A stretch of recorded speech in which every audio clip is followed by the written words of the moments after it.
All right, we're going to start the bays off. As you can see, this one's CoirLogs. We've installed them according to the supplier's recommendations. So as you can see, we've got 3 in here.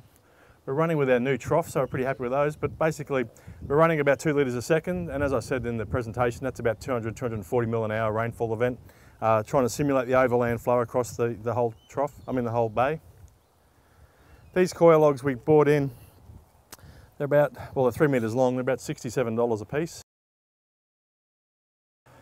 All of the plots are established in the same way, so we rotary cultivate them. We basically take everything off, rotary cultivate each one, then reinstall everything each time we run through.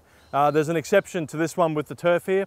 As you can see, because we were putting the troughs in last week and this week, we've had to replace that first strip of turf there this morning.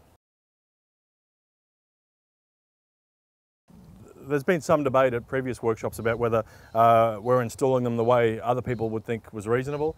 Some of the comments we've had is we should be putting spikes through the centre, which is difficult to do, and as I said, it wasn't recommended that way. I did do it once, but it was really hard to get them through. The other one was that somebody suggested that we should part bury them each time, and again, the majority of people didn't think that was a reasonable way to go about it. I think over time, as I said, we pull these off and put them back on, and you can see the build up from the last time we used them. I think over time they'll bury themselves in a bit, and we see a little bit of that today once the water's turned off, where the sediment and the silt builds up behind it.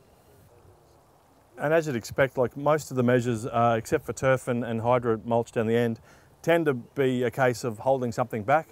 So at some point it's got to do something else. It'll fill, or it'll go over, it'll go around, or it'll go underneath. And in the case of these particular ones, it tends to go underneath really. But you can see in this case it's sort of banking up, building up, and at this point it's either going to come out of our bay or it'll just find another way out through there.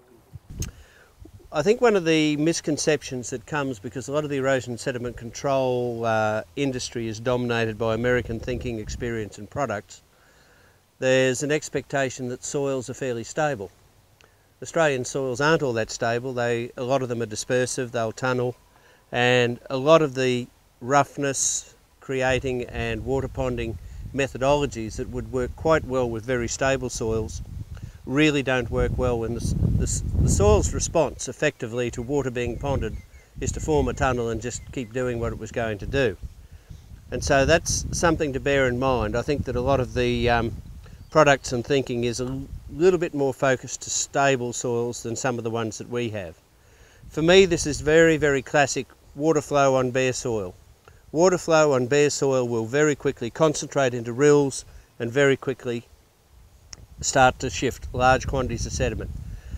Typically, if you had rain going, you had a rill, as soon as the rill formed, your rate of erosion would go up by a factor of 4 to 6.